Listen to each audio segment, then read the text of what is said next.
আল্লাহ তাআলা সবচেয়ে বেশি খুশি হয় বান্দা যখন তওবা করে গুনাহ ছেড়ে দিয়ে আল্লাহর কাছে ফিরে আসে। আর হাদিসে আছে, নবীজি বলেন, কোন বান্দা যখন গুনাহ ছেড়ে দেয়, নাফরমানি ছেড়ে দেয়, তওবা করে আল্লাহর কাছে ফিরে আসে, সিজদা দেয়, গোলামি করে, আল্লাহর নাফরমানি ত্যাগ করে, খোদার কসম নবী বলে আল্লাহ তখন ফেরেশতাদেরকে বলে, আমার আসমান সাজিয়ে দাও, জান্নাত সাজিয়ে দাও। তো ফেরেশতারা আসমান সাজায়, জান্নাত সাজায়, আর বলে আল্লাহ আসমান কেন সাজাইলেন, জান্নাত কেন সাজাইলেন? তো আল্লাহ তাআলা বলে, আসলাহাল আবদু মাওলাহু। আল্লাহ তখন বলে, শোনো ফেরেশতারা, আজকে এক গোলাম যে তার মনিব থেকে বহুদিন যাবত ভাইগে গেছিল, পলায়ন করছিল, আজকে সেই ভেগে যাওয়া পলায়ন কৃত গোলাম তার মনিবের সাথে সম্পর্ক ঠিক করে নিছে। আমার এক গোলাম বহুদিন আমার সেজদা দেয় নাই, আমার হুকুম মানে নাই, আমার নাফরমানির উপরে ডুবা ছিল, ওই আমার থেকে দূরে সরে গেছিল। আজকে আমার সেই গোলাম, আমার সেই বান্দা, আমার থেকে যে ভেগে গেছিল, আমার ভেগে যাওয়া বান্দা আমি মালিকের সাথে তওবা করে সম্পর্ক ঠিক করে গেছি। আমি এই খুশিতে আসমান সাজিয়ে দিলাম, জান্নাত সাজিয়ে দিলাম। তাইলে আল্লাহ তাআলা সবচেয়ে বেশি খুশি হয় বান্দা যখন আল্লাহর দিকে ফিরে আসে। এজন্য হাদিসে আছে, আল্লাহর নবী সাল্লাল্লাহু আলাইহি ওয়াসাল্লাম বলেন, আকরাবু মা ইয়াকুনুল আবদু মির রাব্বিহি ওয়া হুয়া সাজিদ। নবীজি বলেন সাল্লাল্লাহু আলাইহি ওয়াসাল্লাম, বান্দা আল্লাহ তাআলার সবচেয়ে আকরাব, ঘনিষ্ঠ হয়, আল্লাহর সবচেয়ে ঘনিষ্ঠ হয় বান্দা কখন? নবীজি বলেন ওয়া হুয়া সাজিদ, বান্দা আল্লাহকে সিজদা করে। কখন?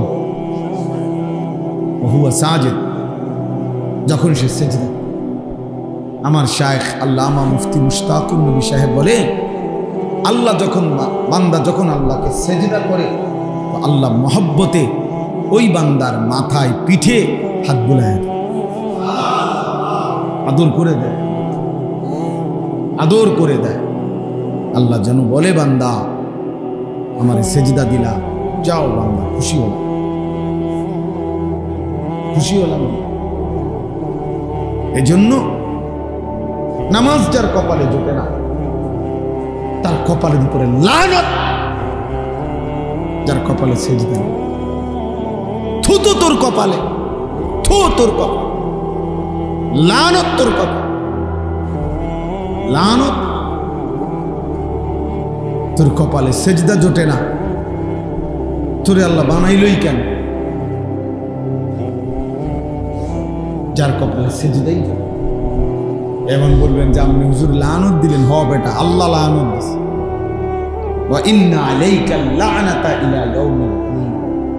কোরআন শরীফে আল্লাহ বলছে, ইবলিস তুই আমারে সিজদা দিলি না, আজকে থেকে নিয়ে কিয়ামত পর্যন্ত তোর উপরে আমি আল্লাহর লানত। কোরআন শরীফের আয়াত। তাহলে ইবলিসের উপরে আল্লাহ এই লানতটা কেন দিছে? কথা বলেন না কেন? সিজদা দেয় না, সিজদা না করার কারণে তো কি দিছে? কয়দিনের লানত? একবার, একদিনের লানত, কিয়ামত পর্যন্তের জন্য। তাইলে একটি সিজদা না দিলে যদি কিয়ামত পর্যন্ত লানত দেয়, একদিনে 5 ওয়াক্ত নামাজে এক নাফরমান কতগুলো সিজদা ছুটে গেছে।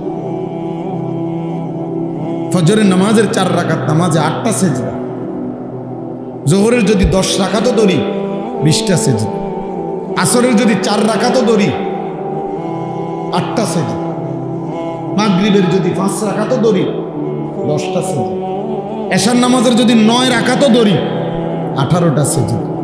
একদিনে তোর কয়টা সিজদা ছুটে গেল? তুমি কি পরিমাণ লানতের যোগ্য হলে, তুমি কি পরিমাণ অভিশপ্ত। আল্লাহ আমাদেরকে বুঝ দান করে।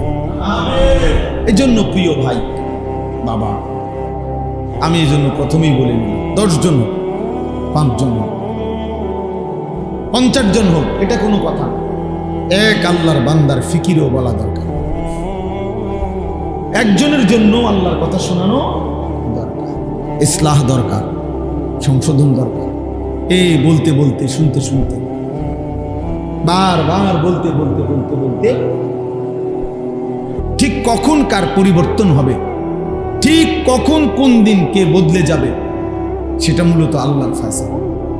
আমাদের দায়িত্ব বলতে থাকা, শুনতে থাকা, আয়োজন করতে থাকা। মূলত ফয়সালা, হেদায়েত কে দিবে? আল্লাহ। এতদিন ধরে ওয়াজ করি, কোন মানুষ তো ভালো হয় না। না, মানুষ সবাই ভালোই যাইতেইব, এটা জরুরি না, আমার বলা জরুরি।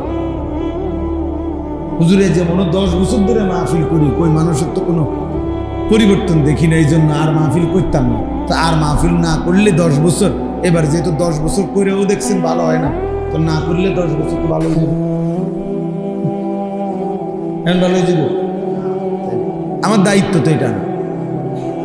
আমার দায়িত্ব তো কয়জন হেদায়েত পাইলো না পাইলো এটার হিসাব করা আমার দায়িত্ব, আমার বলা দায়িত্ব, বলতে থাকা। কোরআনুল কারীমের মধ্যে আছে, ইন উরিদু ইল্লাল ইসলাহা মাসতাতা'তু। নবীগণ মানুষকে আল্লাহর দিকে ডেকে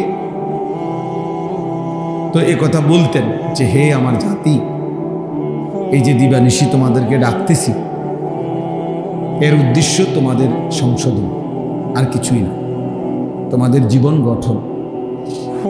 তাহলে ইসলাহ, সংশোধন, পরিবর্তন,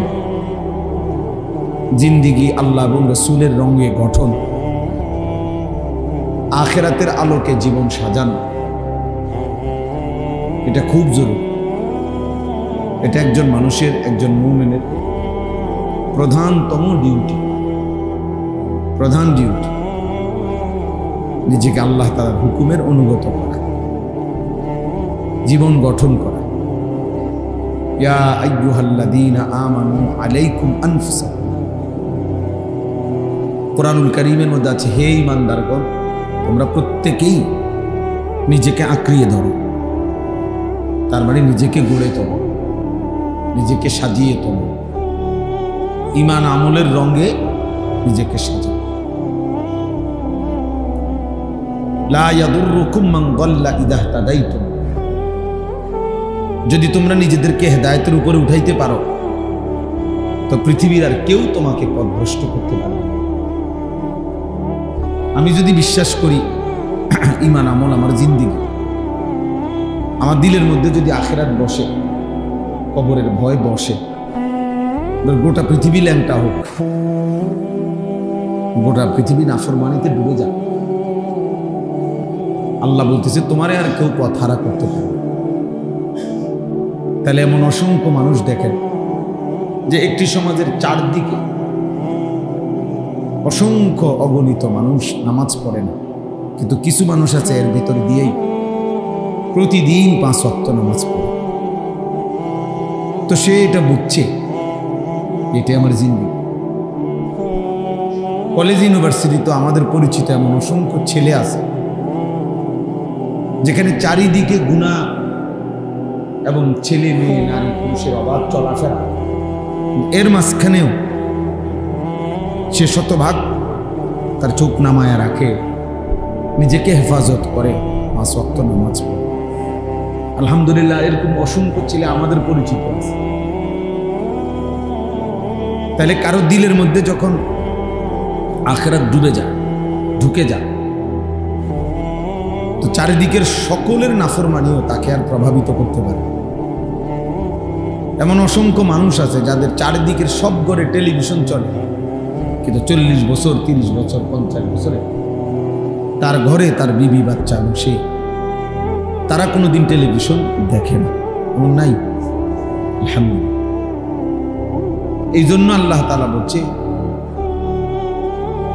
আলাইকুম আনফুসাকুম, নিজেকে আঁকড়িয়ে ধরো, নিজেকে গড়ে তোলো, নিজেকে সাজাও।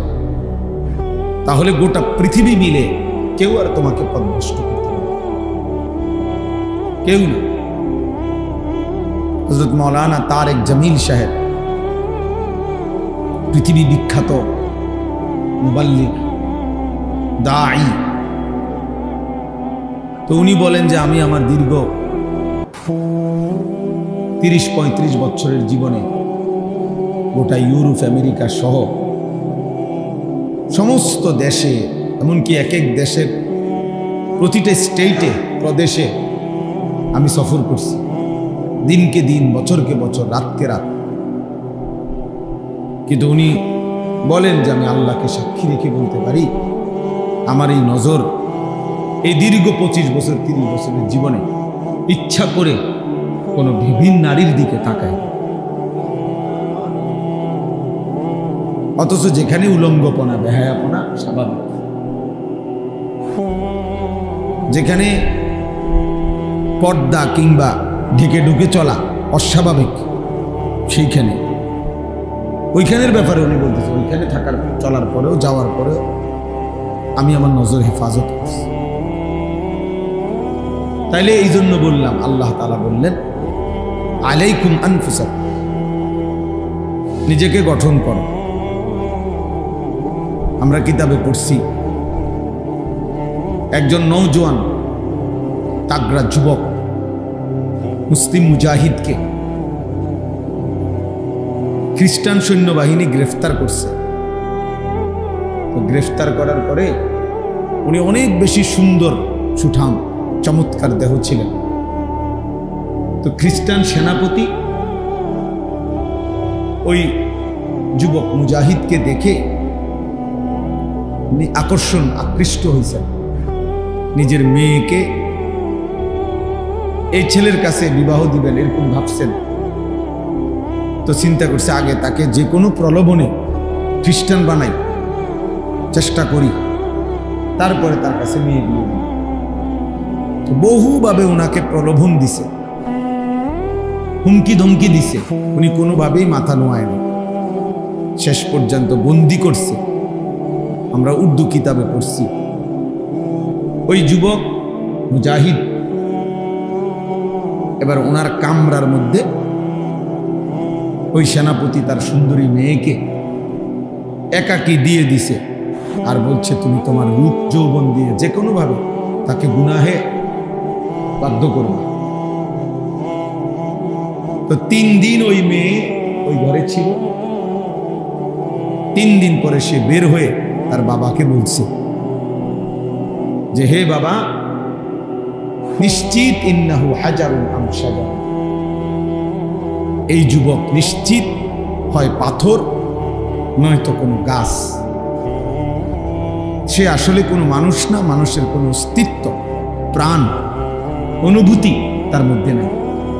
লা ইয়ালতাফিতু ইলাইয়া মাররা, সে তো আমার দিকে একবারের জন্য চোখটা তুলেও তাকায় না। আমি আমার সব চেষ্টা করছি। তাইলে আলাইকুম আনফুসাকুম, নিজেকে মজবুত করা অনেক বড় নিয়ামত, কষ্টসাধ্য কাজ, কষ্টসাধ্য কাজ, কিন্তু সম্ভব। সম্ভব, আল্লাহর দয়া হলে সম্ভব। এই সমাজে আমরা বাহ্যিকভাবে দেখলে মনে হয় নাফরমানির সয়লাভ, অসভ্যতার সয়লাভ, কিন্তু আলহামদুলিল্লাহ এর ভিতর দিয়েও হাজারো লাখো পাক্কা মুমিন ইমানদার নারী, পুরুষ, যুবক, কিশোর, বুড়ো আছে আছে যে 1000 বার জীবন দেবে প্রয়োজন, কিন্তু আল্লাহ নাফরমানি করবে। হারামের 1 লোকমা নেবে না, হারামের 1টা টাকা নেবে। এই ভালো মানুষ, এমন উত্তম মানুষদের বরকতেই বাকি বাটফার সিটাররা খাইয়ে যেতেছে। ইমানদারদের বরকত, কোরআনওয়ালাদের বরকত, দিনওয়ালাদের বরকত, আল্লাহকে সেজদা দেনওয়ালাদের বরকত। এটাই সত্য। এই পৃথিবী, আসমান এবং জমিন টিকে আছে আল্লাহ তাআলার নামের উপর, তাওহীদের উপর। লা ইলাহা ইল্লাল্লাহর উপরে। যেদিন আল্লাহ এই নাম থাকবে না, তো সেদিন আসমান ও জমিন থাকবে। তাহলে আল্লাহর নামের উপরে কি টিকে আছে? আসমান ও জমিন টিকে আছে। তাওহীদের উপরে কায়নাত টিকে আছে। কোনো বাটপার, সিটার, সুদখোর, হারামখোর, কোনো বখাটে, দুশ্চরিত্র তাদের জন্য না। তারা ইমানদারদের উসিলায়, তারা প্রিয় বান্দাদের, আল্লাহর অনুগত বান্দাদের বরকতে ওরা খায়, ওরা চলে। এই জন্য বাফ ইসলাহি মজলিস ছোট হোক, 10 জন হোক, 1 জন হোক, খুব দামি। কারণ নিজের পরিবর্তন, নিজের আখলাকের পরিবর্তন, নিজের জিন্দিগির পরিবর্তন, এই ফিকির আসা, গুনাহমুক্ত জীবন গঠন, আল্লাহর ইবাদতে অভ্যস্ত জীবন গঠন, এই কথা বিবেকে আসা, দিলের মধ্যে বসা অনেক বড় নিয়ামত। আমল তো কম বেশি পরে না করবেন, আগে তো দিলে বসতে হবে কথা যে আমার আল্লাহকে মানা উচিত, আমার গুনাহ ছেড়ে দেওয়া উচিত, আমার আল্লাহর আদেশ পালন করা উচিত। হাজারো লাখো যুবক, কিশোর, নারী, পুরুষ 30 বছরেও 40 বছরেও নাফরমান, তো এটা বুঝেও না যেটা গুনাহ, সেটা ভাবেও না। আজকে 30 বছর টানা প্রতিদিন এক তালে সুদ খায়, এই হারাম করে তো জানেই না এটা। 30 বছর ধরে প্রতিদিন ব্যবসা করে, প্রতিদিন ওজনে কম, প্রত্যেক দিন মিশা কথা বলে। এই বেঈমানে তো জানেই না, এই নাফরমান তো জানেই না এটা গুনাহ, সে তো এটা কি বোঝেই না, তার কলিজার ভিতরেই তো না। কোনদিন 1 বছর 2 বছর কোনদিনই ফজরের নামাজ পড়ে না এমন কিশোর, এমন যুবক কোনদিনই ফজরের নামাজ, 365 দিনের একদিনও ফজরের নামাজ পড়ে না। তাহলে এই জানোয়ার তো জানেই না আল্লাহ কি, আখিরাত কি, পরকাল কি, আবার বিচার কি, তা হাসর কি। তার হিসাব হলো জিন্দিগি মানে চুলের পেখম, জিন্দিগি মানে একটা সিবা ফ্যান, জীবন মানে একটা মোবাইল, জীবন মানে একটা মোটরসাইকেল, জীবন মানে কিছু বন্ধুদের আড্ডা, জীবন মানে একটা মাইয়ার লগে কথা বলা, জীবন মানে একটা মেয়ের পিছনে কুত্তার মতো হাঁটা, কোন নারীর জন্য কুকুরের মতো জীবন দিয়ে দেওয়া, যৌবন শেষ করে দেওয়া, চরিত্র নষ্ট করে দেওয়া, খালাস। আর কি, আর কি? তাহলে সে জীবন চিনল কি, বুঝলো কি? জীবন একটু পর পর চুল ফিরায়, দেখবেন অনেক প্রতিবন্ধী, বাস্তব, তুমি পরীক্ষা করলেই দেখবা রিপোর্ট আসবে এই প্রতিবন্ধী, এই যে একটু পর পর চুল ফিরায় না, এ প্রতিবন্ধী। কারণ তুমি নিজেই জানো এটা সামনে গেলাম, তো আবার এটা ফিরাও কার? এটা বারবার যেহেতু তোমার ডিস্টার্ব করে, তো এটা কাটো না কেন? একটা যুক্তি তো থাকবে যে আমি একটা জিনিস আমার বারবার প্যারেশান, বিরক্ত লাগতেছে, আমি এটা সরামু না। তাহলে সে নিজেই আসে, নিজেই ফিরা, নিজেই ফিরা, সারাদিন তার একটা হাত চুল ঠিক করে নিয়ে ব্যস্ত। এটা অসুস্থ না, এটা প্রতিবন্ধী না, তার সিরা মানসিক সমস্যা তার। পৃথিবীর কেউ বেটা কম করে বলিব, গোটা পৃথিবীর কেউ কোনোদিন, কোনো বেঈমানে কোনোদিন বলে নাই যে পুরুষের মাথার চুলের মধ্যে সৌন্দর্যের কিছু আছে আলাদা, বা এটা নিয়ে আলাদা সৌন্দর্যের কোনো পেরেশানি এটা পৃথিবীতে নেই। কোনো পাগলও বলে নাই, কোনো বেঈমানে বলে না। তোমরে কিছু বেঈমানে হয়তো ভুল বুঝাইছে। চুলের উপরে যদি কোনো যত্ন, সৌন্দর্যের কিছু হয়, তা নারীর সৌন্দর্য চুলের মধ্যে। পুরুষ চুল নিয়ে ব্যস্ত থাকবে, এটা এক ধরনের মেয়েলি স্বভাব ছাড়া, বেডিতে স্বভাব ছাড়া আর কিচ্ছু হইতে পারে। এটা এক ধরনের কাপুরুষ, যে লজ্জিত পুরুষ হওয়া, যে শরম পাইতেছে যে আমি যে বেডই, এই জন্য আমি একটু লজ্জিত অনুতপ্ত। আমি যদি মেয়ে হতাম আর মেয়েদের মতো সারাক্ষণ চুল নিয়ে ব্যস্ত থাকতাম, কত না ভালো হতো। নাই তো বলেন কি কারণ থাকতে পারে এটার পিছনে? একটা ছেলেকে কেন, পুরুষকে কেন চুল নিয়ে এত ব্যস্ত বানাই দিল? আফসোসের, আশ্চর্যের ব্যাপার রীতিমতো। এই জন্য বললাম আলাইকুম আনফুসাকুম।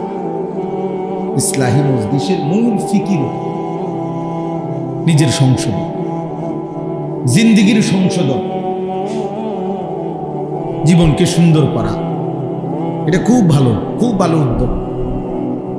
এক মানুষের সবচেয়ে বড় কল্যাণ, মনে রাখবেন, মানব কল্যাণ দুই ধরনের হয়। এক হলো সেবামূলক কিছু কাজ করা। কারো বাড়িতে টিউবওয়েল বসাই দিছেন, কারো টিনের চাল দিয়া দিছেন, কারো ঘর বাঁধা দিছেন, হ্যাঁ, মেয়েটার বিধবা, মেয়ে বিবাহের ব্যবস্থা করে দিছেন। মাশাআল্লাহ, ভালো কাজ এগুলো। বন্যা, ঘর, ঝড়, ঘূর্ণিঝড়, জলোচ্ছ্বাসে সহযোগিতা করছেন, উত্তম কাজ, মানব সেবা। কিন্তু আরেকটা মানব সেবা হলো, মানব কল্যাণ হলো ওই মানুষটাকে আল্লাহমুখী করে দেওয়া, আখিরাতমুখী করে দেওয়া। ওই মানুষটার জিন্দিগি চেঞ্জ করে, ইউটার্ন করে তাকে আল্লাহ, রসুল, আখিরাত, পরকালের দিকে ফিরাইয়া দেওয়া। আল্লাহ কসম, কোরআন বলে এটা হচ্ছে মানবতার সবচেয়ে বড় কল্যাণ। মানুষের সবচেয়ে বড় কল্যাণ হলো তাকে তার রব চিনায় দেওয়া, তাকে তার গন্তব্য চিনায় দেওয়া, তাকে তার মালিক চিনায় দেওয়া, তাকে আল্লাহর সাথে জুড়ে দেওয়া, তাকে নামাজের সাথে বেঁধে দেওয়া, তার ঈমানের দৌলত দান করা। এজন্য আল্লাহ নবী সাল্লাল্লাহু আলাইহি ওয়াসাল্লাম বলছেন, ওয়া ইন্নী আখিযুন বিহুজাজিকুম। আমি চেয়েছি, নবীজি বলেন, আমি চেয়েছি কোমরে জড়াইয়া ধইরা হলেও আমার এক এক উম্মতকে জাহান্নাম থেকে বাঁচাতে। কোমরে জড়াইয়া ধরে হলো, অর্থাৎ হাত ধরলে মানুষ অনেক সময় ছুটে যায়, কাঁধে হাত দিলে মানুষ অনেক সময় ছাইরা লায়, কিন্তু কোমরে যদি কাউরে আঞ্জা করে শক্ত করে ধরে, এই বাঁধন ছুটাইতে কষ্ট। যেন নবীজি বলেন, আমি চেয়েছি আমার এক এক উম্মতকে কোমরে জড়িয়ে ধরে হলেও জাহান্নামের আগুন থেকে বাঁচাতে। এই ফিকির, এইটা হলো বড় ফিকির। প্রতিটা মানুষকে নেক কাজের আদেশ করা, গুনাহের কাছ থেকে ফিরিয়ে রাখার চেষ্টা করা, বাস এটা মানবতার বড় কর্ম। এটা বড় কর্ম। তারে আমি 3 বেলা খাওয়াইলাম, অথচ সে আল্লাহকে সিজদা দেয় না, এটা বড় কল্যাণ। হ্যাঁ, এটাও কল্যাণ, তার ভালো, তার খাওয়াই আমি। কিন্তু মানবতার, মানুষের সবচেয়ে বড় কল্যাণ হলো মানুষকে তার মালিকের সাথে জুড়ে দাও, জুড়ে দাও। এই জন্য কিতাবে আছে, নবী সাল্লাল্লাহু আলাইহি ওয়াসাল্লাম বলছেন, লাল্লাহু আশাদ্দু ফারাহান বিতাওবাতি আবদিহি। আল্লাহ তাআলা সবচেয়ে বেশি খুশি হয় বান্দা যখন তওবা করে গুনাহ ছেড়ে দিয়ে আল্লাহর কাছে ফিরে আসে। আর হাদিসে আছে, নবীজি বলেন, কোন বান্দা যখন গুনাহ ছেড়ে দেয়, নাফরমানি ছেড়ে দেয়, তওবা করে আল্লাহর কাছে ফিরে আসে, সিজদা দেয়, গোলামি করে, আল্লাহর নাফরমানি ত্যাগ করে, খোদার কসম নবী বলে, আল্লাহ তখন ফেরেশতাদেরকে বলে, আমার আসমান সাজিয়ে দাও, জান্নাত সাজিয়ে দাও। তো ফেরেশতারা আসমান সাজায়, জান্নাত সাজায়, আর বলে, আল্লাহ আসমান কেন সাজাইলেন, জান্নাত কেন সাজাইলেন? তো আল্লাহ তাআলা বলে, আসলাহাল আবদু মাওলাহু। আল্লাহ তখন বলে, শোনো ফেরেশতারা, আজকে এক গোলাম যে তার মনিব থেকে বহুদিন যাবৎ ভাইগে গেছিল, পলায়ন করছিল, আজকে সেই ভেগে যাওয়া পলায়নকৃত গোলাম তার মনিবের সাথে সম্পর্ক ঠিক করে নিছে। আমার এক গোলাম বহুদিন আমারে সেজদা দেয় না, আমার হুকুম মানে নাই, আমার নাফরমানির উপরে ডুবা ছিল, ওই আমার থেকে দূরে সরে গেছিল। আজকে আমার সেই গোলাম, আমার সেই বান্দা, আমার থেকে যে ভেগে গেছিল, আমার ভেগে যাওয়া বান্দা আমি মালিকের সাথে তওবা করে সম্পর্ক ঠিক করে নিয়েছি। আমি এই খুশিতে আসমান সাজিয়ে দিলাম, জান্নাত সাজিয়ে দিলাম। তাইলে আল্লাহ তাআলা সবচেয়ে বেশি খুশি হয় বান্দা যখন আল্লাহর দিকে ফিরে আসে। এজন্য হাদিসে আছে, আল্লাহর নবী সাল্লাল্লাহু আলাইহি ওয়াসাল্লাম বলেন, আকরাবু মা ইয়াকুনুল আবদু মির রাব্বিহি ওয়া হুয়া সাজিদ। নবীজি বলেন সাল্লাল্লাহু আলাইহি ওয়াসাল্লাম, বান্দা আল্লাহ তাআলার সবচেয়ে আকরাব, ঘনিষ্ঠ হয়, আল্লাহর সবচেয়ে ঘনিষ্ঠ হয় বান্দা কখন? নবীজি বলেন ওয়া হুয়া সাজিদ, বান্দা আল্লাহকে সিজদা করে। কখন? ওয়া হুয়া সাজিদ, যখন সে সিজদা। আমার শায়েখ আল্লামা মুফতি মুশতাকুর নবী সাহেব বলে, আল্লাহ যখন বান্দা যখন আল্লাহকে সিজদা করে তো আল্লাহ মহব্বতে ওই বান্দার মাথায় পিঠে হাত বুলায় দেয়, আদর করে দেয়, আদর করে দেয়। আল্লাহ যেন বলে, বান্দা আমার সিজদা দিলা, যাও বান্দা, খুশি হল, খুশি হলাম। এজন্য নামাজ যার কপালে জোটে না তার কপালের উপরে লানত, যার কপালে সিজদা নেই। থু তো তোর কপালে, থু তোর কপালে, লানত তোর কপালে, লানত তোর কপালে। সিজদা জোটে না, তোরে আল্লাহ বানাইলই কেন? যার কপালে সিজদাই জোটে। এমন বলবেন যে আপনি হুজুর লানত দিলেন। হ বেটা, আল্লাহ লানত দিছে। ওয়া ইন্না আলাইকা লা'নাতা ইলা ইয়াউমিদ দ্দিন। কোরআন শরীফে আল্লাহ বলছে, ইবলিস তুই আমারে সিজদা দিলি না, আজকে থেকে নিয়ে কিয়ামত পর্যন্ত তোর উপরে আমি আল্লাহর লানত। কোরআন শরীফের আয়াত। তাহলে ইবলিসের উপরে আল্লাহ এই লানতটা কেন দিছে? কথা বলেন না কেন? সিজদা দেয় না, সিজদা না করার কারণে তো কি দিছে? কয়দিনের লানত? একবার, একদিনের লানত, কিয়ামত পর্যন্তের জন্য। তাইলে একটি সিজদা না দিলে যদি কিয়ামত পর্যন্ত লানত দেয়, একদিনে 5 ওয়াক্ত নামাজে এক নাফরমান কতগুলো সিজদা ছুটে গেছে। ফজরের নামাজের 4 রাকাত নামাজে 8টা সিজদা, জোহরের যদি 10 রাকাতও ধরি 20টা সিজদা, আসরের যদি 4 রাকাতও ধরি 8টা সিজদা, মাগরিবের যদি 5 রাকাতও ধরি 10টা সিজদা, এশার নামাজের যদি 9 রাকাতও ধরি 18টা সিজদা। একদিনে তোর কয়টা সিজদা ছুটে গেল? তুমি কি পরিমাণ লানতের যোগ্য হলে, তুমি কি পরিমাণ অভিশপ্ত। আল্লাহ আমাদেরকে বুঝ দান করেন। এই জন্য প্রিয় ভাই বাবা, আমি এই জন্য প্রথমেই বলে নিলাম, 10 জন হোক, 5 জন হোক, 50 জন হোক, এটা কোনো কথা না। এক আল্লাহর বান্দার ফিকিরও বলা দরকার। একজনের জন্য আল্লাহর কথা শোনানো দরকার, ইসলাহ দরকার, সংশোধন দরকার। এই বলতে বলতে, শুনতে শুনতে, বারবার বলতে বলতে বলতে বলতে ঠিক কখন কার পরিবর্তন হবে, ঠিক কখন কোন দিন কে বদলে যাবে, সেটা মূলত আল্লাহর ফয়সালা। আমাদের দায়িত্ব বলতে থাকা, শুনতে থাকা, আয়োজন করতে থাকা। মূলত ফয়সালা, হেদায়েত কে দিবে? এতদিন ধরে ওয়াজ করি, ওই মানুষ তো ভালো হয় না। না, মানুষ সবাই ভালোই যাইতে হইব এটা জরুরি না, আমার বলা জরুরি। হুজুরে যেমন 10 বছর ধরে মাহফিল করি, কই মানুষের তো কোনো পরিবর্তন দেখি না, এই জন্য আর মাহফিল করতাম না। তা আর মাহফিল না করলে 10 বছর, এবার যেহেতু 10 বছর করেও দেখছেন ভালো হয় না, তো না করলে 10 বছর তো ভালো হয়ে যাবে। ভালো হয়ে যাব। আমার দায়িত্ব তো এটা না।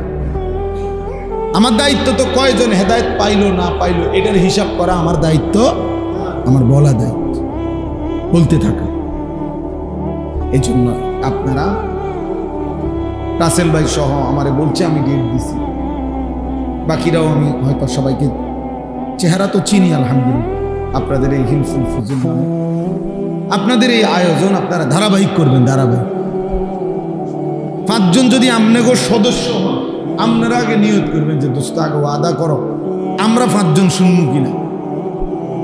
যদি বলেন তো 5 জন, তো হুজুরে কইয়া লইবেন আগে, হুজুর আমরা সদস্য হইলাম 30 জন, বা আমরা 10 জন নিয়ত করছি পাক্কা যে আমরা ওয়াজ শুনবো, আমরা 10 জনের লেগে কইবেন নি। কথা বোঝেন নাই? এমন হুজুর যদি রাজি হয় বলে লোক হইব 10 জন, আর যদি বেশি হয় আলহামদুলিল্লাহ, না হইলে আমরা 10 জনের বুঝ দিব। আপনি 10 জনরে বলবেন, আপনি 5 জনরে বলবেন, একজনকে বলবেন। আল্লাহ আমাদেরকে তৌফিক দান করেন। এই হিলফুল ফুজুল এটা নবীজি সাল্লাল্লাহু আলাইহি ওয়াসাল্লামের জন্মেরও আগের সংগঠন, আরবের একটি সংগঠনের নাম মূলত। অর্থাৎ আরবের মধ্যে ফজল নামে, একই নামে 3 ব্যক্তি ছিল, 3 জন ব্যক্তি ফজল নাম, 3 জনের নামে ফজল। এই 3 জন ব্যক্তি একই নামের, ওনারা একসাথে অঙ্গীকার করছিল। হিলফুন মানে হলো ওয়াদা, অঙ্গীকার, শপথ। আর এই ফুজুল মানে হলো ফজল নামের 3 জন, বুঝছেন? এটা কিন্তু অনেকখানি এই সংগঠনের নাম আছে, দেখেন না, এই জন্য বলতেছি আর কি, সবার ভালো হইবে। অর্থাৎ এই একই নামের 3 জন ব্যক্তি ফজল নামের, ওনারা মক্কায় একদিন সিদ্ধান্ত নিছে, শপথ করছে যে আমরা আমাদের এই মক্কায় আমরা সর্বাত্মক চেষ্টা করব এখানে যেন কারো উপরে কোনো জুলুম, ছিনতাই, কারো উপরে যেন অন্যায় না হয়, কেউ কারো উপরে যেন জুলুম করতে না পারে। আমরা মজলুমের পক্ষে, দুর্বলের পক্ষে আমরা সমর্থন করব, সহযোগিতা করব, সাহায্য করব, জালেমকে প্রতিহত করতে চেষ্টা করব, মজলুমের কল্যাণ করব, দুস্থ অসহায়ের কল্যাণ করব। এই একটা শপথ নিয়ে ওনারা কাজ শুরু করছিলেন।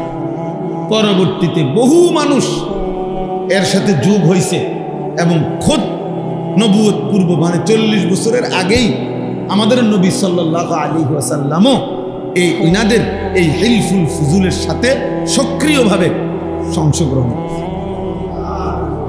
বুঝছেন না কথা? তো সেইখান থেকে আজকে 1500 বছর আগের এই পবিত্র নিয়তে, ভালো নিয়তে 3 জন ব্যক্তি একটি উত্তম কাজের জন্য নিয়ত করছিল, শপথ করছিল। তো সেই নাম আজকে 1500 বছর পরেও পৃথিবীতে কেমন পরিচিত, কেমন পরিচিত, কত নামে আমরা তো ওয়াজে যাই, সারা বাংলাদেশে এই নামে শত শত এলাকায় কি আছে সংগঠন, হিলফুল ফুজুল। তাইলে তাহলে শুধু এটা বাংলাদেশে না অন্যত্র নাই? তাহলে এই জন্য বললাম মুখলেসানা খেদমত মানে নিষ্ঠার সাথে আল্লাহর সন্তুষ্টির জন্য কোনো খেদমত যদি করা হয় তো যুগ যুগ ধরে এটা টিকে থাকে। আল্লাহ তাআলা আপনাদেরকেও তৌফিক দেন, কবুল করেন, আমিন। এইবার আমি একটা আয়াত পড়ছি, এই আয়াতের উপরে অল্প একটু কথা বললে আমার কথা শেষ ইনশাআল্লাহ। আমাদের প্রিয় ভাই হযরত মাওলানা মুফতি ইউসুফ বিন ইকবাল, এই মাওলানা বয়সে আমাদের অনেক কম, আলহামদুলিল্লাহ সে অনেক ভালো আলেম, অনেক ভালো আলেম। আমি ব্যক্তিগতভাবে তার বয়ান শুনি, তার কথা শুনুন, তার প্রত্যেক কথায় 10 মিনিট 20 মিনিট আধা ঘন্টাও যদি কেউ শুনে, ভালো যারা আলেম তারাও অনেক খোরাক পায়। এত সুন্দর কথা বলতে এবং এত দলিল ভিত্তিক রেফারেন্স ভিত্তিক কথা বলে, এটা অবাক। আলহামদুলিল্লাহ। এই আপনাদেরকে বলছে, আমি সেই তো শুনি যে কোন কোন আমল করলে হজ্জের সওয়াব পাওয়া যায়, উমরার সওয়াব পাওয়া যায়। তো দেখা যাবে হাজার হাজার পৃষ্ঠা খুঁজাও আমনে খুঁজা পাইতেন না,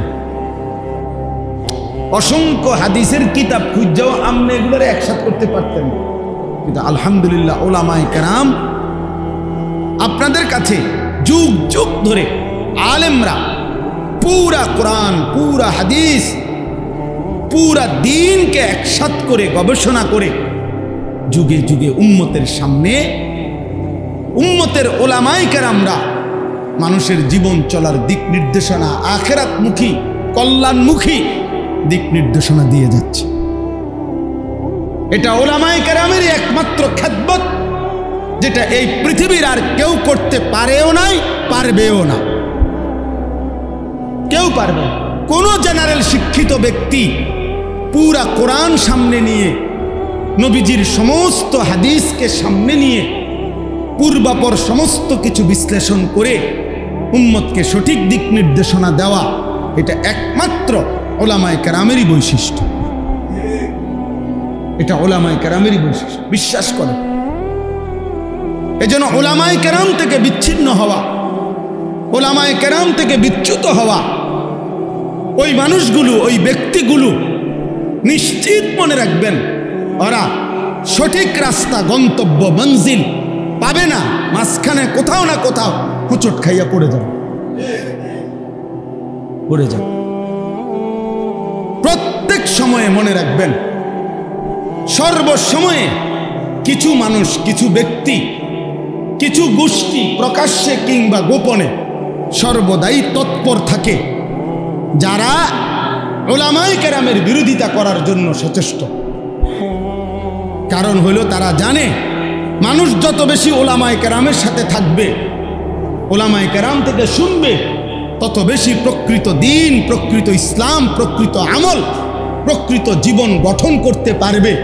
আর জীবন যদি সুন্দর হয়ে যায়, ঈমান আমলের উপরে উঠে যায়, মানুষ যদি অন্যায়, অশ্লীলতা, বেহায়াপনা, অসভ্যতা, নোংরামি, হারাম, অবৈধ উপার্জন এগুলা যদি উলামায়ে কেরামের বরকতে ছেড়ে দেয়, তাহলে মুনাফিক যারা, বেঈমান যারা, নামধারী ছদ্মবেশী মুসলমানের দুশ্মন যারা, তাদের লস,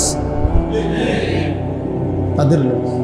এজন্য সবসময় কিছু ব্যক্তি, মানুষ, গ্রুপের চেষ্টা থাকে, যারা সর্বদাই চেষ্টা করে উলামায়ে কেরাম থেকে মানুষকে কি করতে, বিচ্ছিন্ন।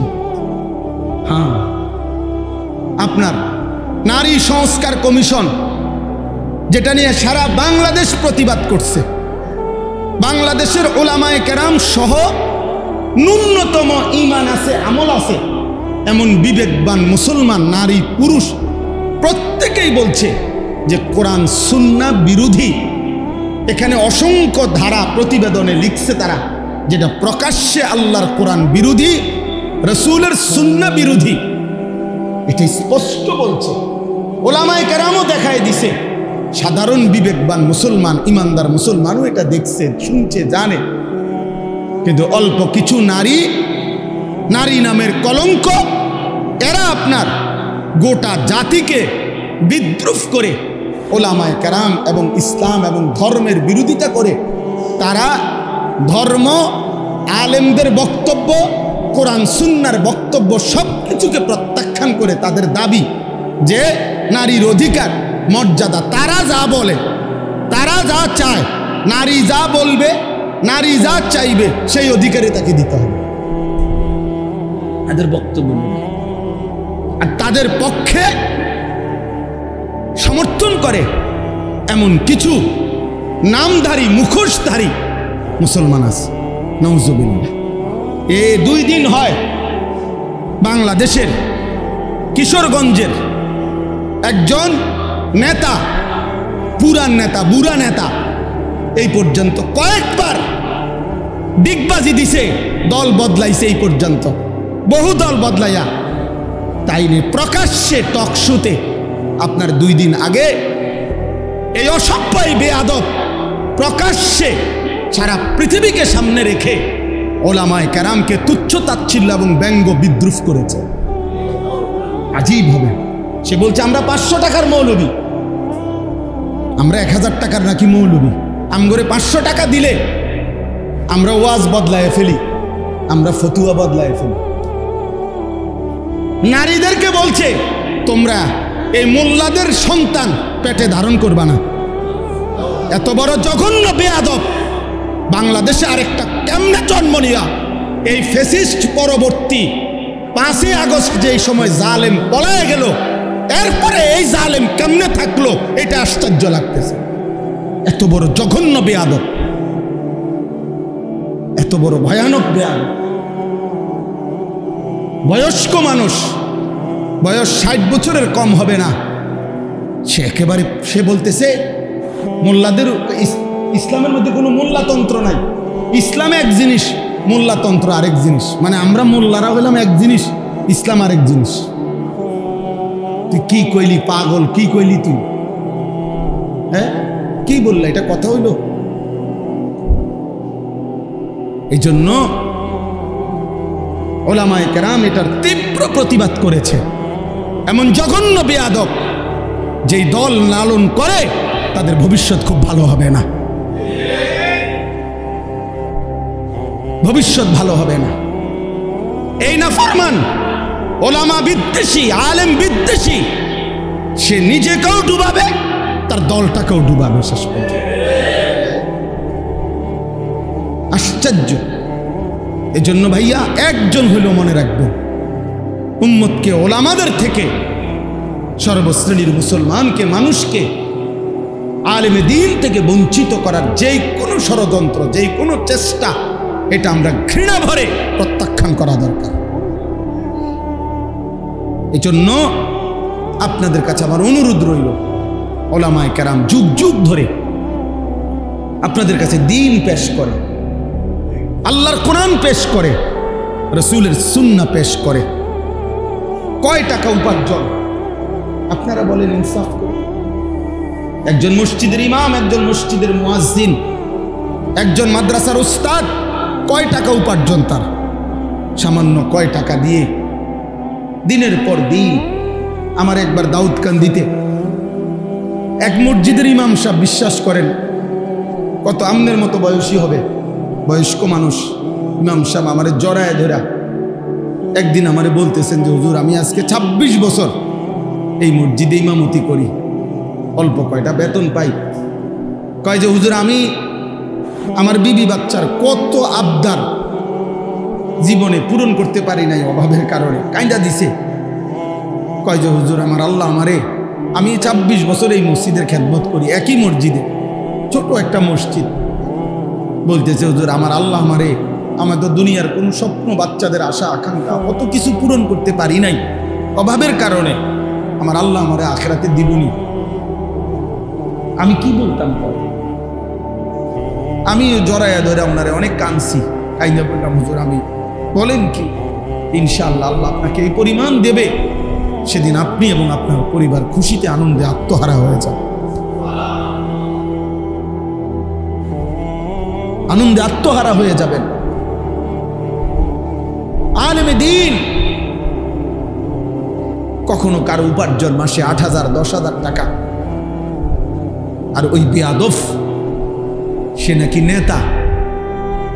এই বেয়াদব পরিষ্কার বলতেছে, মুসলমান নারীদেরকে বলতেছে তোমরা মোল্লা মৌলবীর বাচ্চা পেটে নিবা না। এত বড় জানোয়ার মুসলমানের ঘরে জন্ম নিল কেমন? এত বড় বেঈমান, কি পরিমাণ আশ্চর্য কথা, চিন্তা করে দেখেন। নারীর মর্যাদা, নারীর অধিকার, উলামায়ে কেরাম এ ব্যাপারে কিচ্ছু বলে নাই, বলছে কোরআন সুন্নাহ বিরোধী। নারীর অধিকারের নামে যে প্রস্তাবগুলো দেওয়া হয়েছে এগুলো প্রত্যাখ্যান করছে। কথা বলেন না কেন? ইসলাম বলছে বাবার মৃত্যুর পরে আপনার উত্তরাধিকার সম্পত্তি 2 বোন 1 ভাই, নাকি এটা আপনারা সবাই জানেন? এটা তো কোরআন শরীফের আয়াত। তো ওরা বলতেছে না, এটা সমান করতে হবে। এখন এই কথাটা যে কোরআন সুন্নাহ বিরোধী, এটা বলবার জন্য সামান্যতম আকল দেমাগ আছে, সে বুঝবে না এই কথা, এটা সেটা বুঝবে। আপনি যদি বলেন যে এরকম করলো কেন, তা আপনি গোটা ইসলাম সব বুঝেন, কথা বলেন না কেন? আল্লাহর সব বিধান আমরা বুঝি, তো আল্লাহর ফয়সালা আমরা মানি না? আপনি কবরের আযাব বুঝেন, আপনি হাসরের আযাব বুঝেন, তো তাইলে আল্লাহ তাআলার প্রত্যেক কথা সত্য, সঠিক, যৌক্তিক, ইনসাফ। নবীজি বলছে, আয় আল্লাহ আদলুন ফিয়া কাদাউক, আপনি আমার ব্যাপারে যার ব্যাপারে যেই ফয়সালা দিছেন এটাই ইনসাফ, এটাই সঠিক, এটাই আদল। আল্লাহ তাআলা বান্দার উপরে জুলুম করবে, আল্লাহ বান্দার ভালোটা বুঝবে না, আর এই নাফরমান কয়েকজন মহিলা বুঝবে, এটা সম্ভব? যাই হোক, আমার বলার উদ্দেশ্য হলো উলামায়ে কেরাম থেকে বিচ্ছিন্ন হবেন না। উলামায়ে কেরাম থেকে বিচ্ছিন্ন করার জন্য যারা যত কষ্টই করুক, ইনশাআল্লাহ এটা তো স্পষ্ট হয়েছে। 15 বৎসর কত রকমের মিথ্যা অপবাদ দেওয়া হয়েছে, কত জেল জুলুম, কত নির্যাতন হয়েছে আলেমদের উপরে। আজকে সেই আলেমরাই এখনো সেই মসজিদ, মাদ্রাসা, আলেম, ওলামা বাংলাদেশে আছে, কিন্তু ওই জুলুমবাজ আর বাংলাদেশে নাই। অতএব এই নতুন করে এই জঘন্য বেয়াদব যে আলেমদেরকে উপেক্ষা করলো, তুচ্ছ-তাচ্ছিল্য করলো, কিশোরগঞ্জের এই বেয়াদব ইনশাআল্লাহ বাংলাদেশে থাকতে পারবে না।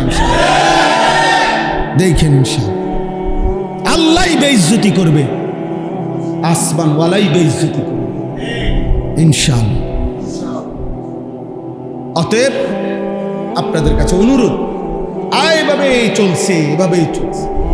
উলামায়ে কেরামের বিরোধিতা, কোরআনের বিরুদ্ধা, দ্বীনের বিরোধিতা। উলামায়ে কেরাম হচ্ছে কোরআন সুন্নাহ বিরোধী বক্তব্য। তুমি এটা না প্রমাণ করবা যে না, এই কথাটা কোরআন সুন্নাহ বিরোধী নয়। কথা বলেন না কেন?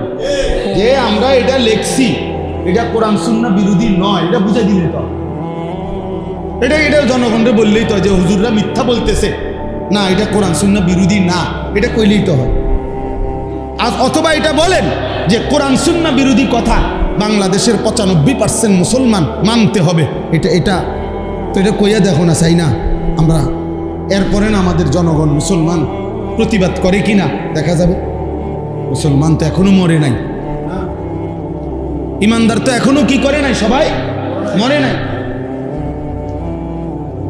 এই জন্য আমি আপনাদের কাছে বললাম, আমরা প্রত্যেকে ইনশাআল্লাহ এই কুরবানি, কিছুদিন আগে, কয়েক বছর আগে আমি নিজেও একবার পত্রিকায় দেখছি, এক ভদ্রলোক পরামর্শ দিছে, কোরবানিতে এই ব্যাপক পশু জবাই না করে এগুলো গরিব দুঃখীকে দান করে দিলে ভালো হতো। হেতের বুদ্ধি, হেতের বুদ্ধি। অর্থাৎ শরীয়তের একটি বিধানের জন্য যেই টাকাটা খরচ হয়, এটা শরীয়তের এই বিধান পালন না করে ওনার গরিব দুঃখীর লেগে মায়া লাগছে, গরিব দুঃখীর লেগে তুমি ভিন্ন টাকা উঠাইয়া মানুষদেরকে ভিন্নভাবে দান সৎকা করার জন্য উৎসাহিত করতে পারো না? এই দেশের মানুষ কোরবানির গরিবকে দিতে হইব কেন? গরিবকে আলাদা টাকা দেওয়ার জন্য উৎসাহিত করতে আলেম ওলামারা নিষেধ করছে। কথা বলেন না কেন? নিষেধ করছে। আমরা বলছি যে গরিব দুঃখী এতিম অসহায়কে দিয়েন না, তো তুমি কোরবানির টাকা দিয়া গরিব দুঃখীরে দিবা কেন? কোরবানি না দিয়ে, এটা তো শরীয়তের বিধান। শরীয়তের বিধান কিনা? সাহাবায়ে কেরাম জিজ্ঞাসা করছে, মা হাযিহিল আদাহি, হে আল্লাহ রসুল কোরবানিটা কি? নবীজি বলছে, সুন্নাতু আবিকুম ইব্রাহিম, তোমাদের পিতা ইব্রাহিমের সুন্নাত। এবার নবীজিকে জিজ্ঞাসা করছে, ফামা লানা ফিহা ইয়া রাসূলুল্লাহ, হে আল্লাহ রসুল কোরবানি করলে আমাদের লাভ কি? নবীজি বলছে, বিকুল্লি শাআরাতিন হাসানা, প্রত্যেকটি পশমের মধ্যে এক একটা নেকি। তাহলে কোরবানি মানে পশু জবাই শুধু? এটা ইবাদত। পশমে পশমে নেকি। আচ্ছা, আরো শুনেন, নবীজি সাল্লাল্লাহু আলাইহি সাল্লাম বলেন, মা আমিলা আদমিন মিন আমালি ইয়াউমিন নাহার আহাব্বা ইলাল্লাহ মিন ইহরাকিদ দাম। আল্লাহ নবী সাল্লাল্লাহু আলাইহি সাল্লাম বলেন, কোন মানুষ কুরবানির দিন আল্লাহর সবচেয়ে প্রিয় উত্তম আমল যা করে কুরবানির দিন, সেটা হলো ওই পশু জবাই।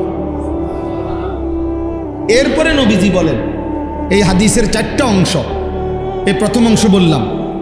দ্বিতীয় অংশ নবীজি বলেন, ইন্নাহু ইয়াতি ইয়াউমাল কিয়ামাতি বিকুরুনিহা ওয়া আশআরিহা ওয়া আজলাফিহা। ওই ব্যক্তি কুরবানি যে করলো, কিয়ামতের দিন সে ওই প্রাণীর শিং, পশম এবং আজলাফ মানে খুর, পায়ের যে খুর আছে না, এই খুর, নবীজি বলেন সে শিং, পশম এবং খুরগুলো সহ হাসরের ময়দানে মিজানের পাল্লায় ওজনের জন্য নিয়ে আসবে। এখন কি অর্থ? কি অর্থ হইল শিং, খুর এবং পশম, পুরা সারা শরীর চামড়ার পশম। তাহলে এগুলো যেহেতু মিজানের পাল্লায় ওজন হিসাবে দিব, তো গোস্তরি হালাই দিব, তোমার তো গোস্ত হালাই দিব, এটা নি বুঝাইছে? বুঝাইছে মানে শিংটাও বাদ যাবে না, খুরটাও বাদ যাবে না, একটা পশমও কি যাবে না, বাদ যাবে না, পুরা আস্থা তার কোরবানিটা তার মিজানের পাল্লায় উঠানো। কি পরিমাণ নেকি হবে, কি পরিমাণ নেকি হবে! তো এটাকে খামখেয়াল, এটা শুধু গরু জবাই। এরপরে 3 নম্বর অংশ, নবীজি সাল্লাল্লাহু আলাইহি সাল্লাম বলেন, ওয়া ইন্নাদ দামা লা ইয়াকাউ মিনাল্লাহি বিমাকানিন ক্বাবলা আন ইয়াকাআ মিনাল আরদ। অর্থ কি? আগে কুরবানকে কুরবান বলে কেন?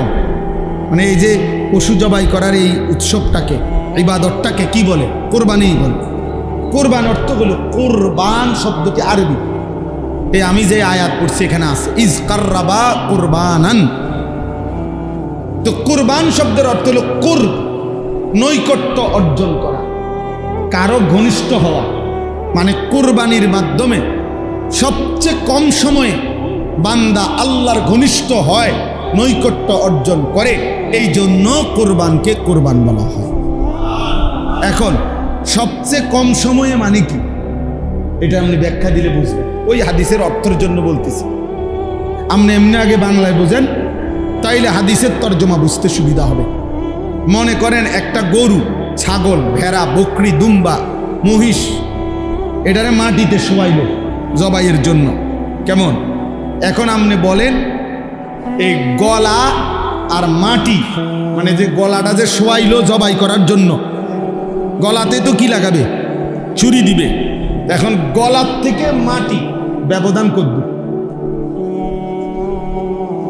1 হাত, আধা হাত, 1 বিঘা, অথবা 4 আঙ্গুল, 5। আচ্ছা ধরি আমরা 1 বিঘত, সর্বোচ্চ 1 বিঘা কি 1 বিঘত, এর বেশি তো হবে না। তাহলে গলা থেকে মাটি ব্যবধান 1 বিঘত। এখন বলেন, প্রাণীটা যখন জবাই করবে কুরবানির দিন, এই গলার মধ্যে যখন ছুরি চালাবে, তখন রক্তের ফোঁটা মাটিতে যে পড়বে, প্রথম ফোঁটা, কয় মিনিট লাগবে? 2 সেকেন্ড ধরে নিলাম, 3 সেকেন্ড, এর বেশি তো না। 2 থেকে 3 সেকেন্ডের ভিতরেই রক্ত কোথায় পড়বে? মাটিতে। কারণ কি?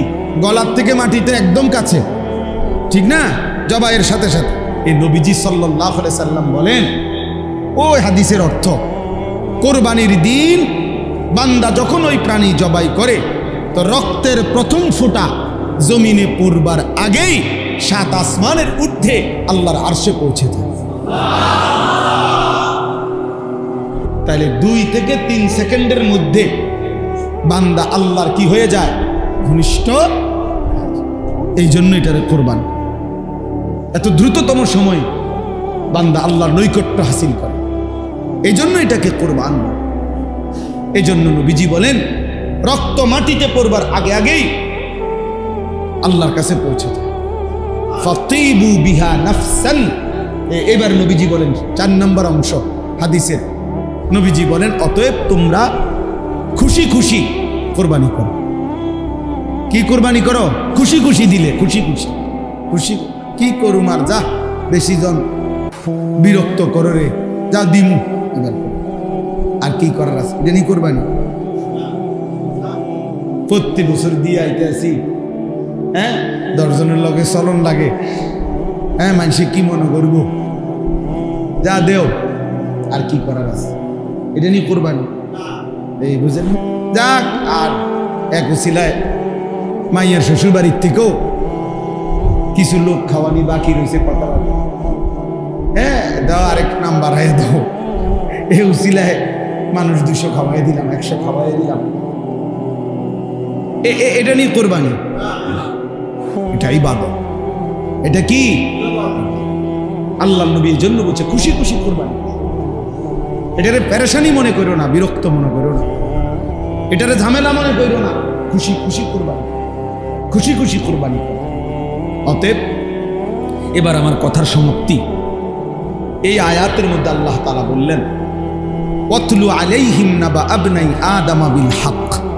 হে নবী, আপনি আদমের 2 সন্তানের কাছে, আদমের 2 ছেলে হাবিল কাবিল, তাদের ঘটনাটা আমার বান্দাদের কাছে স্পষ্ট করে বলেন। ইজ কাররাবা কুরবানান, যখন তারা 2 ছেলে 2 জন কুরবানি করলো, ফাতুকুব্বিলা মিন আহাদিহিমা ওয়ালাম ইউতাকাব্বাল মিনাল আখার, একজনের কুরবানি কবুল হলো, আরেকজনের কুরবানি কবুল হলো না। ক্বালা লা আকতুলান্নাকা, ওই যে ভাইয়ের কুরবানি কবুল হয় না কাবিল, সে তার ভাই হাবিলকে বলল, আমি তোকে মেরেই ফেলবো, হত্যা করব, আমি নারী চাই, আমি ওই মেয়েকেই বিবাহ করব, প্রয়োজনে তোকে মেরে ফেলব, আমার কোরবানি কবুল না হোক, আমি এত কিছু বুঝি না। এই তখন এই কথাটাই আজকে আমরা এই কয়েকজনের কাছে শেষ এই কথাটা বলার জন্যই করছি। আল্লাহ বলছে ইন্নামা ক্বালা ইন্নামা ইয়াতাকাব্বালুল্লাহু মিনাল মুত্তাকিন, এই কথাটাই শুধু বুঝেন। হাবিল তখন বলছে তার ভাই কাবিলকে যে ঠিক আছে ভাই, আমি বুঝছি তুমি আমারে মেরেই ফেলবে, আমি বাঁচব না, তবে আমি জীবন দেওয়ার পূর্ব মুহূর্তে একটা কথা বলে বলছে, কিয়ামত পর্যন্ত মনে রাখবা প্রিয় ভাই আমার, সর্বযুগে সর্বকালে আল্লাহ ইবাদত কবুল করবেন তার, গুনাহ মুক্ত জীবন হবে যার। ইন্নামা ইয়াতাকাব্বালুল্লাহু মিনাল মুত্তাকিন, এটা সেই প্রথম দিন বলে দিছে, তার কোরবানি কবুল হবে যে গুনাহমুক্ত হবে, তার ইবাদত কবুল হবে যে গুনাহমুক্ত হবে। মুত্তাকি, তাকওয়া, তাকওয়া মানে গুনাহমুক্ত জীবন, গুনাহ থেকে বেঁচে। তাহলে নামাজ কবুল হবে তার, গুনাহমুক্ত জীবন যার। যাকাত কবুল হবে তার, গুনাহমুক্ত জীবন যার। রোজা কবুল হবে তার, গুনাহমুক্ত জীবন যার। হজ কবুল হবে তার, গুনাহমুক্ত জীবন যার। কোরবানি কবুল হবে তার, গুনাহমুক্ত জীবন। গুনাহমুক্ত কোরবানি, গুনাহমুক্ত নামাজ, গুনাহমুক্ত রোজা, গুনাহমুক্ত জিকির, দান, গুনাহমুক্ত সাদাকা, গুনাহমুক্ত ইবাদত। সুদের টাকা দিয়া কোরবানি দিবেন, হবে না। ঘুষের টাকা দিয়া কোরবানি দিবেন, হবে না। কিস্তির টাকা দিয়া কোরবানি দিবেন, হবে না। লোনের টাকা দিয়া কোরবানি দিবেন, হবে না। 2 নম্বরই পয়সা কামাইয়া, ওজনে কম দিয়া, মিথ্যা বলিয়া, মাল হইল 6 নম্বর, কইয়া লাইছেন 1 নম্বর। হ্যাঁ, বুঝেন নাই? যত রকমের 9 ধোঁকা প্রতারণা করে উপার্জিত যে সম্পদ, এটা তো হারাম। ওই হারাম সম্পদ দিয়া, অবৈধ রোজগার দিয়ে কোরবানি দিবেন, গোশত খাওয়া হবে, কোরবানি হবে না। কোরবানি হবে না, সিদ্ধ হবে, আর সে যাবে না। ফেসবুকে আসবে, ইউটিউবে আসবে, মাগার আরশে আজিমে যাবে, আরশে আজিমে যাবে। ইন্নামা ইয়াতাকাব্বালুল্লাহু মিনাল মুত্তাকিন। তাকওয়া জরুরি, তাকওয়া জরুরি। গুনাহমুক্ত জীবন, গুনাহ থেকে বেঁচে থাকা, হারাম থেকে বেঁচে থাকা, আল্লাহর নাফরমানি থেকে বেঁচে থাকা। অতএব আপনাদের কাছে প্রথম যে কথাটা বললাম, এই সবগুলো কথা এবার একসাথ করেন। 1 নম্বর কথা বলছি, নিজের ব্যক্তির সংশোধন, আখলাকের সংশোধন, ইসলাহ, এটা জরুরি। এটা কি ভাই? জীবন সুন্দর করা জরুরি। জীবন সুন্দরের জন্য মেহনত করা জরুরি। 2 নম্বর বলছি, এই হিলফুল ফুজুল যে কয়জন আছেন, এই কয়জনে উদ্যোগ নিয়ে যে আমরা শুনি, মানুষ হইব নি না, মানুষ হইতো না, আপনি শুনবেন নি দেখা, এই নিয়তে প্রতিনিয়ত ইসলাহি মজলিসের আয়োজন করেন। দেখবেন ইখলাস ও তাকওয়ার বরকতে আল্লাহর বান্দাদের দিলের মধ্যেও ছুঁয়ে যাবে। আর 3 নম্বর কথা হলো, উলামায়ে কেরাম থেকে কোনোভাবেই আমরা বিচ্ছিন্ন হব না। উলামায়ে কেরামের বিরুদ্ধে যারা কথা বলবে আমরা তাদেরকে প্রত্যাখ্যান করব। 4 নম্বর কথা হলো, কুরবানি সহ নামাজ, রোজা, কুরবানি, হজ, সমস্ত ইবাদত, দান, সাদাকা, জিকির, তেলাওয়াত, সমস্ত ইবাদতের ক্ষেত্রে গুনাহমুক্ত থাকা, গুনাহ থেকে বেঁচে থাকা এটা বাধ্যতামূলক। এটার দিকে নজর রাখা। আল্লাহ আমাদের প্রত্যেককে তৌফিক দান করেন। আল্লাহ তাআলা আজকের এই মজলিসকে কবুল করে নেন। আল্লাহ তাআলা আগামী দিনেও এই মজলিসকে চালু রাখবার তৌফিক দান করেন। আলহামদুলিল্লাহি রাব্বিল আলামিন। আল্লাহুম্মা আনতাস সালাম ওয়া মিনকাস সালাম, তাবারাকতা ইয়া যাল জালালি ওয়াল ইকরাম, ইয়া আরহামার রাহিমিন, ইয়া আরহামার রাহিমিন, ইয়া আরহামার রাহিমিন। রব্বানা যালামনা আনফুসানা ওয়া ইল্লাম তাগফির লানা ওয়া তারহামনা লানাকুনান্না মিনাল খাসিরিন। রব্বানা আতিনা ফিদ দুনিয়া হাসানা ওয়া ফিল আখিরাতি হাসানা ওয়া কিনা আযাবান নার। রব্বিরহামহুমা কামা রব্বায়ানি সগীরা। রব্বানা হাব লানা মিন আজওয়াজিনা ওয়া যুররিয়াতিনা কুররাতা আ'য়ুন ওয়াজআলনা লিল মুত্তাকিনা ইমামা। মওলায়ে করিম আপনি মাফ করে দেন, রব্বে করিম আপনি মাফ করে দেন। মেহেরবান মাওলা, আপনার ঘরেই লম্বা সময় বসেছিলাম, এতটা সময় ধরে আপনি আপনার ঘরেই জায়গা দিয়েছেন, এখন গুনাহ মাফ না করে কেমনে বের করে দিবেন? আয় মাওলা, মাফ করে দেন মাওলা। আপনার ঘরে যেহেতু বসতেই দিলেন, এখন আপনি মাফই করে দেন, মাফ করে দেন মাওলা। আযাব দিলে আপনার কোনো লাভ নাই, মাফ করে দিলে আপনার কোনো ক্ষতি নাই। মাফ করলে আপনার কমবে না, মাফ না পেলে আমাদের উপায় থাকবে না। আয় করিম আপনি মাফ করে দেন, আয় রহমান আপনি মাফ করে দেন, আয় রহিম আপনি মাফ করে দেন, আয় গফফার আপনি মাফ করে দেন, আয় গফুর আপনি মাফ করে দেন, আয় মাওলা আপনি মাফ করে দেন।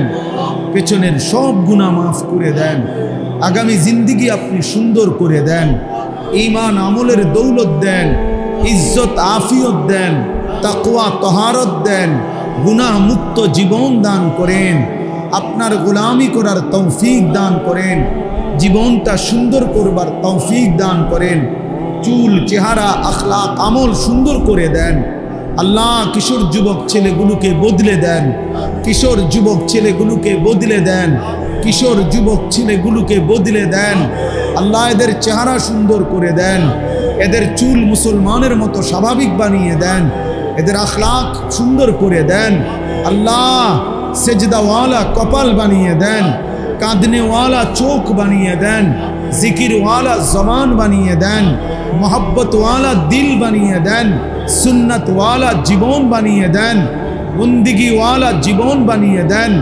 আয় আল্লাহ আপনি মাফ করে দেন, সমস্ত কবরবাসীদেরকে মাফ করে দেন, কিয়ামত পর্যন্ত কবরের আযাব মাফ করে দেন, কবরগুলোকে জান্নাতের টুকরা বানিয়ে দেন, আপনার নূরে রহমত দ্বারা ভরপুর করে দেন, অসুস্থ বিমারি যারা শিফা করে দেন, কামাই রুজিতে হালাল বরকত দান করেন, চাকরি, ব্যবসা, ক্ষেত, খামার সব কিছুতে বরকত দান করেন। প্রবাসী বিদেশের জমিনে যারা সহি সালামতে নিরাপদে রাখেন মাওলা, আল্লাহ প্রত্যেকের নেক মাকসাদ পূরণ করে দেন, এই মসজিদখানা কবুল করে নেন। আল্লাহ মসজিদের সমস্ত খিদমাত আপনি কবুল করে নেন। ইমাম, খতিব, মুয়াজ্জিন, খাদেম, কমিটি, মুসল্লি সবাইকে কবুল করে নেন। আল্লাহ আপনি দয়া করেন। হিলফুল ফুজুল এই পরিষদ আপনি কবুল করে নেন। আল্লাহ তাদেরকে আরো ভালো কাজ করার তৌফিক দান করেন। প্রতিনিয়ত এই ইসলাহি মজলিস চালু করবার তৌফিক দান করেন। আপনি হিম্মত দান করেন, আপনি ইস্তেকামত দান করেন, আপনি শক্তি সাহস দান করেন। আয় আল্লাহ, আয় আল্লাহ আমার দেশকে নিরাপদ করে দেন, আমার দেশকে নিরাপদ করে দেন, আমার দেশকে নিরাপদ করে দেন। প্রতিটা মানুষের জান, মাল, ইজ্জত, আব্রু আপনি হেফাজত করেন। মা বোনদেরকে পর্দা পুশিদা দান করেন। আবেদা সালেহা মা ফাতেমা রাবেয়া বসরিয়ার মতো বানিয়ে দেন। আল্লাহ আপনার ঘরে যারা ছুটে ছুটে যাচ্ছে, আল্লাহ হাজী সাহেবানদেরকে আপনি কবুল করে নেন। আমরাও যেতে চাচ্ছি মাওলা, আপনি তৌফিক দিয়েন, আপনি তৌফিক দিয়েন, আপনি বঞ্চিত কইরেন না। আল্লাহ আমার এই বাবা ভাই সকলকে কাবার কালো গিলাফ দেখতে দিয়েন, মদিনার সবুজ গম্বুজ দেখতে দিয়েন। আল্লাহ আল্লাহ আপনার ঘর না দেখিয়ে কবরে নিয়েন না মাওলা, মদিনার বন্ধুর রওজা না দেখাইয়া কবরে নিয়েন না মাওলা। আয় আল্লাহ সারা পৃথিবীর মজলুম মুসলমানকে বিজয় দান করেন। গাজা ফিলিস্তিনের মুসলমানকে বিজয় দেন। পাকিস্তানের মতো একটা বিজয় ফিলিস্তিনকেও দেন মাওলা। আয় আল্লাহ মোদিকে আপনি বেইজ্জতি করেছেন, নেতানিয়াহুকে আপনি ধ্বংস করে দেন, আপনি ধ্বংস করে দেন, আপনি ধ্বংস করে দেন। আয় আল্লাহ এদেশে ইসলামকে কায়েম করে দেন, ওলামাদের ইজ্জতকে কায়েম করে দেন। ওলামায়ে কেরামের বিরুদ্ধাচরণ যারা করেছে আপনি তাদেরকে বেইজ্জতি করে দেন, আপনি তাদেরকে বেইজ্জতি করে দেন।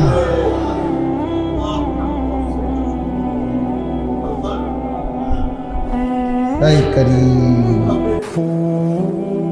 এই করিম